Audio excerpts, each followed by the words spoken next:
Hello aspirants. Government के tax cuts और infrastructure support के बाद भी इंडिया का कॉर्पोरेट इन्वेस्टमेंट क्यों रहता है लो? आइए जानते हैं। जून 2025 का IIP index of industrial production growth 1.2% के लो पर आ गिरा है। इसके क्या कारण है, एक एक करके समझते हैं। सबसे बड़ा रीज़न है वीक डिमांड। इकोनॉमिक सर्वे 24-25 में पता चला है कि कॉर्पोरेट प्रॉफिट्स तो बढ़ रहे हैं, लेकिन हायरिंग और वेज ग्रोथ लो देखने मिली है, जिसकी वजह से डिमांड भी कम है। आरबीआई की मॉनेटरी पॉलिसी कमेटी ने रेपो रेट भी घटा दिया है, लेकिन डिमांड की कमी है तो फर्म्स बोरो ही नहीं करना चाह रही। दूसरा रीजन है लो इन्वेस्टमेंट टू जीडीपी रेशियो।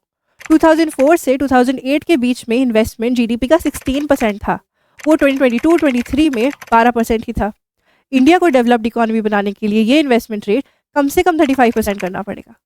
तीसरा रीजन है गवर्नमेंट के कैपिटल एक्सपेंडिचर का मल्टीप्लायर इफेक्ट कम है। 2025 से 2026 के बजट में कैपेक्स को बढ़ाकर जीडीपी के 3% से ज़्यादा कर दिया, लेकिन इस एक्सपेंडिचर का इफेक्ट कंजम्पशन पर ही नहीं दिख पाया। चौथा रीज़न है ग्लोबली इंडिया के जो एक्सपोर्ट मार्केट्स हैं जैसे कि यूएसए, वहाँ की प्रोटेक्शनिस्ट पॉलिसीज़ के चलते इंडिया की एक्सपोर्ट लेड इन्वेस्टमेंट की अपॉर्चुनिटी कम हो गई है। अब इस कॉर्पोरेट इन्वेस्टमेंट को बढ़ाया कैसे जाए? शॉर्ट टर्म में टारगेटेड कैश ट्रांसफर्स किए जा सकते हैं, और लॉन्ग टर्म में लेबर इंटेंसिव सेक्टर्स में अगर इन्वेस्टमेंट किया जाए तो उससे इनकम बढ़ेगी और इनकम से डिमांड।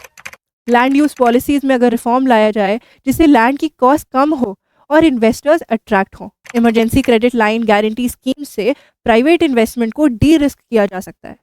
इन्फ्लेशन को मेंटेन करते हुए कॉर्पोरेट कॉन्फिडेंस को भी बढ़ाया जा सकता है। गवर्नमेंट के फंड्स हमेशा से ही लिमिटेड रहते हैं क्योंकि उनके ऊपर सोशल रिस्पॉन्सिबिलिटीज होती है। ऐसे में कॉर्पोरेट इन्वेस्टमेंट ही की ड्राइवर होता है इकोनॉमिक ग्रोथ का। ऐसी ही इन्फॉर्मेशनल वीडियोस के लिए फॉलो कीजिए PIIT कॉम्पिटिटिव एग्जाम्स के चैनल को। Thank you.